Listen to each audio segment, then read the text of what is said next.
Salutations tête de nage, je suis le chef et bienvenue dans Mini Menu Manga, l'émission qui passe en revue les dernières sorties animées. Et on attaque cette saison hivernale 2016 avec Dagashi Kashi. Ouais. Dagashi Kashi est à l'origine une série de mangas créée par Kotoyama, prépubliée par Weekly Shonen Sunday de Shogakukan depuis juin 2014. Le manga a connu une adaptation en light novel et plus récemment une adaptation en série d'animation par Studiophile, et c'est de ça qu'on va causer aujourd'hui. En France, c'est dispo sur le site de Simulcast ADN.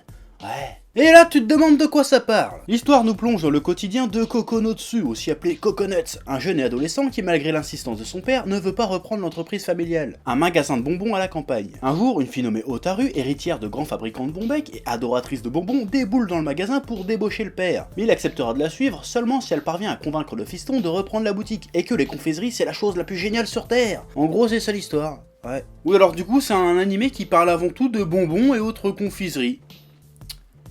Waouh! Bon, je le sors au moins une fois par saison ce truc-là, mais je serai toujours ébahi et absolument fasciné par la capacité qu'ont les Japonais à raconter des histoires avec absolument n'importe quoi. Et le pire, c'est qu'ils le font tout le temps à fond. Ils sont toujours à 1000%, les gars. Ils racontent ça comme si c'était absolument épique. Peu importe d'où ils parlent, c'est toujours... Ils en font toujours des caisses. Comment ils font, les mecs? Et Dagashi Kashi, ça déroge pas à la règle. Je veux dire, ils prennent un sujet aussi con que les bons becs et ils arrivent à te raconter un truc regardable. Complètement débile, mais regardable. C'est tout à fait fascinant. C'est un animé qui mise surtout sur l'humour, qui est complètement conscient que le sujet de base est complètement ridicule, voire moisi, mais qui joue à fond la carte du décalage. La meuf fan de Bonbec, t'as l'impression qu'elle te cause de trucs super méga ultimes, de trucs super importants dans la vie, mais non, elle te cause juste du bonbon indicaine qu'elle vient de s'envoyer, la meuf. Et le pire là-dedans, c'est que tu l'écoutes. Pour l'instant, tous les épisodes sortis reposent sur ce simple principe. On goûte un bonbon, on essaye de parler un peu de son goût, de comment il est fabriqué, de pourquoi c'est un bon bonbon, de comment on le mange. Et ils te font un épisode de 20 minutes là-dessus. Waouh!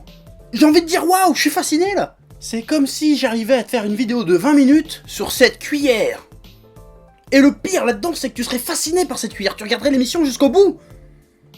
C'est balèze! À côté de ça, il y a aussi énormément d'hommages, de clins d'œil à plein de mangas, à Dragon Ball, à Shitanojo, Gundam, Macross, Hokuto no Ken, et tout ça juste pour causer de bon bec. Bon, si t'enlèves tout ça, il te reste plus qu'un petit slice of life moyen, avec une petite tendance arémesque, qui casse pas trop patin à un canard, mais quand même. Puis il y a aussi un petit côté fanservice et chi, un peu tordu, mais qui est tellement évident que ça en devient un peu hilarant, tu vois le délire. Je veux dire, t'as une fille aux cheveux violets et à gros boobs, qui s'extasie en mangeant des sucreries pour enfants.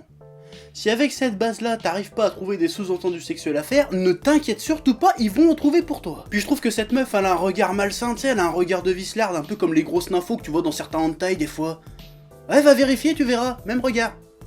Ouais. Le mélange de tous ces éléments est tellement... Bah je sais pas en fait, je serais pas capable de te dire si c'est complètement cliché et naze, ou si c'est original et débilement génial. Parce que c'est très con, c'est très cliché, c'est très tordu, c'est plein de fanservice, mais ça arrive à être super drôle et rafraîchissant à voir malgré tout. Mais d'un autre côté, je me suis dit, si ça arrive à faire tout ça, c'est peut-être pas aussi con que ça en a l'air, ça trouve peut-être que la confiserie, les bonbons, tout ça, ça représentera un petit peu l'enfance, et le fait que le héros veuille se détacher de ça, ça veut dire peut-être qu'il veut devenir adulte quelque part, je sais pas. Non, je raconte de la merde... Laisse tomber. Non, c'est juste un animé complètement débile, plein de fanservice, de références à la con, et probablement financé par le placement produit d'ailleurs, mais pour une raison que j'ignore, je le trouve vachement sympa. Cet animé a ce petit grain de folie qui fait la différence entre les slice of life RMS à la con qu'on a toutes les saisons, et les petits trucs cool à voir. Ouais, et je serais bien incapable de te dire ce que c'est exactement. Ah, c'est peut-être le petit côté culturel, le fait qu'on découvre un peu les bonbons traditionnels qu'il y a au Japon, parce que même leurs bonbons sont pas comme nous, ces mecs-là, ils ont rien comme les autres, hein, même les bons becs. Du coup, c'est un peu intéressant, et peut-être que c'est ça qui sauve le truc, je sais pas, j'en sais rien.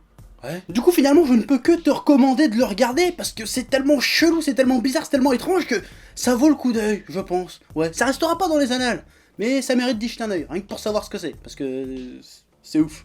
Voilà, maintenant je me casse.